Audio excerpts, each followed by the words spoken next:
শুভ দুপুর বন্ধুরা। তো সকাল সকাল আজকে ব্লগটা কন্টিনিউ করিনি, শুরু করিনি। আর এখন বাজে দুপুর 2:30।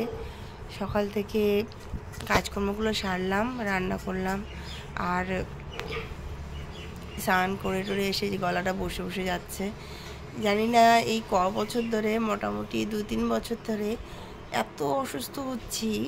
আগে কিন্তু এরকম হতো না, আগে কখনোই কাশি হলেও আমার গলা বসতো না। আমি আবার ভাবতাম যে মানুষের গলা বসলে আওয়াজটা যেন অন্যরকম হয়ে যায়, আমার বেশ ভালো লাগতো, শুনতে ভালো লাগতো। তো ভাবতাম আমার কেন গলা বসে না, কিন্তু এখন দেখছি সামান্য একটু কাশিতেই গলার ভয়েসটা টোটালি চেঞ্জ হয়ে যায়।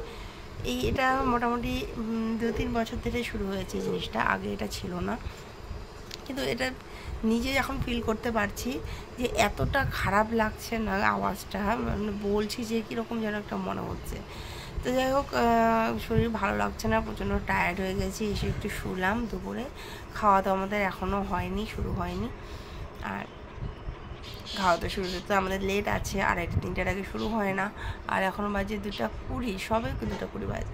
পুচকুর খাওয়া হয়ে গেছে একবার। আর আজকে বেশি কিছু রান্না করিনি। কী করেছি বলতো, কর্তামশাই গেছিলো বাজার করতে, মাছ নিয়ে এসেছে, পাবদা মাছ নিয়ে এসেছে আর কাতল মাছ নিয়ে এসেছে। তো পাবদা মাছের ঝোল করেছি, আলু ছাড়া এমনি। আর অনেক দিন বাদে রান্না করলাম পটল আলু। সাধারণত যেভাবে আমরা রান্না করি তো সেভাবে তো তোমাদের দাদাভাই আবার পছন্দ করে না। ওর আবার একটু স্পাইসি করে, একটু রাঁধুন স্টাইলে, একটু বিয়েবাড়ির রান্না যেরকম হয় না ওরকম টাইপের রান্না একটু বেশি পছন্দ ওর, না হলে খেতে চায় না। তো ভাবলাম আজকে ওর পছন্দেরই করি, না হলে খাবে না, বেকার রান্না করবো, নষ্ট করে রেখে দেবো। পরে একটু টেস্টি করে ভালো করে একটু গ্রেভি করে রান্না করলাম। আর পাবদা মাছের ঝোল তো করলামই, আলু ছাড়া এমনি ছোটো ছোটো করেছি মশলা দিয়ে। আর কি করলাম যেন,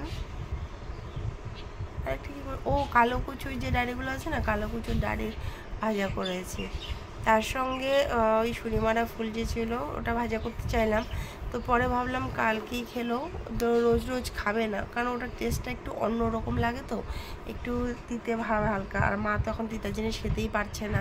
শুধু আমার আর তোমাদের দাদাভাইয়ের জন্য করতে চাইলাম না, বাবাও খুব একটা ভালোবাসে না।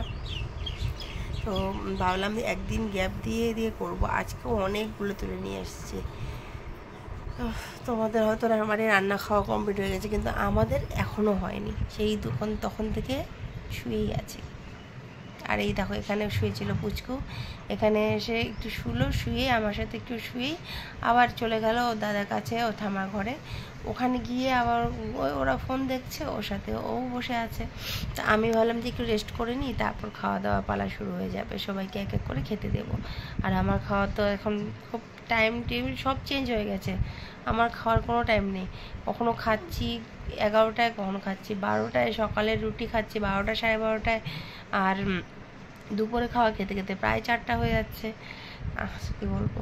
আর দেখো, অনেক দিন বাদে সুন্দর করে নেল পালিশ করেছি কালকে। কালারটা কি মিষ্টি না, সুন্দর মিষ্টি, আমার কিন্তু বেশ ভালো লেগেছে। এই কালারটাও কিন্তু আমাদের দাদাভাই কিন্তু কিনে নিয়ে এসেছে, আমি কিন্তু যাইনি। জানোই আমি মার্কেটিং কম করি, আমি একটু বাজারটা একটু কমেই যাই। দেখো মিষ্টি কালারটা সুন্দর, বেবি পিঙ্ক। তো আমি একমাত্র বাড়িতে গেলেই আমার জিনিস কিনি, যখন আমি বাড়িতে যাই বাবার বাড়িতে, তখনই আমি আমার প্রয়োজনীয় যে জিনিসগুলো আছে সেগুলো কিনি। তাছাড়া এখানে থাকলে তো আমি কিনি না, সব ওই কিনে নিয়ে আসে। কি হয়েছে বাবা, কি হয়েছে? আরো ব্যথা লাগছে? ওই দেখো ছেলের কান, ওই যে বলছে যে একটু করে ব্যথা নিয়ে আসে, বলে ব্যথা লাগছে। আর এই বোরলিনটা হয়ে গেল, এই যে বোরলিনটা দিচ্ছে আমাকে ওরা লাগাতে, আরো ব্যথা লাগছে, ব্যথা লাগবে, একটু করে ব্যথা লাগাবে আর বোরলিন লাগাবে। কোথায় ব্যথা লাগছে বাবা, কোথায় ব্যথা লাগছে? আমাকে দেখাও কোথায় ব্যথা লাগছে, তোমার কোথায় ব্যথা লাগছে? ফোন ক্যামেরা অন করলেও লজ্জা পাবে, ফোন দেখে পাকবে। আজ চলে আসছে ফোন দেখার জন্য। আসো আসো আসো আসো, চলে আসছো। তোমার কোথায় ব্যথা লাগছে বলো, হ্যাঁ ব্যথা কোথায় লাগছে? মায়ের পাশে এসে শুয়েছ, মায়ের পাশে এসে শুয়েছ, কি খাচ্ছ? আচ্ছা মাটা কি করতে মাটা কি করছো? মাটা কি করতেছো? মা কি করতেছো? মা ছুঁয়ে আছে, মাটা তুই আছে ছুঁয়ে আছে মাটা। কোথায় ব্যথা লাগছে তোমার? এটা কাটতে ওখানে ব্যথা লাগছে? ভিডিওটা ভিডিওটা বন্ধ করে দিব? ভিডিওটা বন্ধ করে দিতে?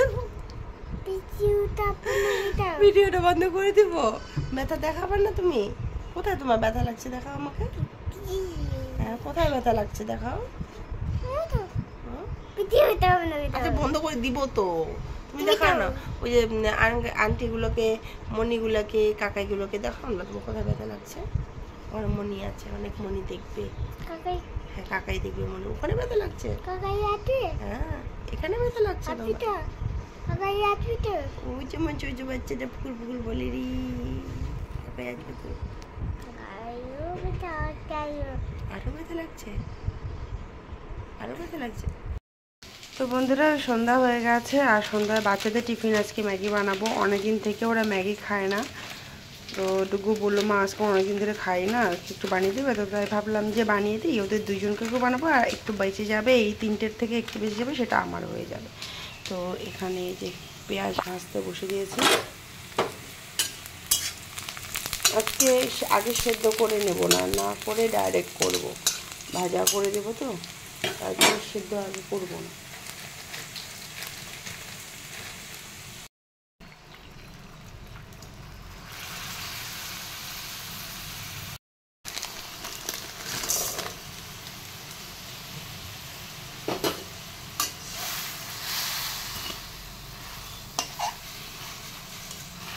এভাবে ভাজা ম্যাগি যদি করি তাহলে কিন্তু পুচকুর ভালো লাগে না, আর ডুগু কিন্তু খুব ভালো খায়। তো দু বাচ্চাকে নিয়ে আমার দু রকমের সমস্যা হয়ে গেছে, একজন একরকম পছন্দ করে, আরেকজন অন্যরকম পছন্দ করে। যদি ডুগু থুপ্পা খায় তখন পুচকুর লাগে ড্রাই, আর পুচকুকে একটু রসালো হলে বেশি ওর ভালো লাগে খেতে। কিন্তু একদম পুরো ভাজা করে দিলেও খেতে অসুবিধাই হয়, ছোটো তো ঝালটা একটু মুখে বেশি লাগে। তো যাই হোক, না করবো শুকনো, না করবো একদম ঝোল ভাব, তো নরম করেই করবো একটুখানি। আর ওই জিনিসটা ডুগু পুচকু দুজনেই খায়, তাই ওভাবেই করবো।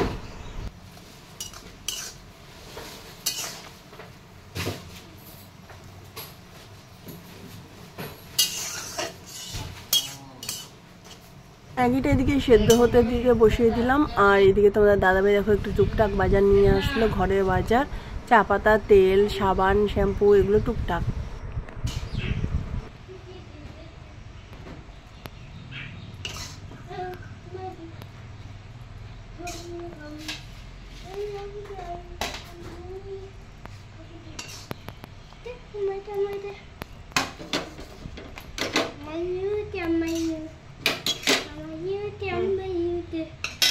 এদিকে দেখো দু ভাই বসেছে খেতে, পুচকু তো খেতেই পারছিল না, তবুও আমাকে দিচ্ছে না খাইয়ে দিতে, ও নিজে হাতে খাবে।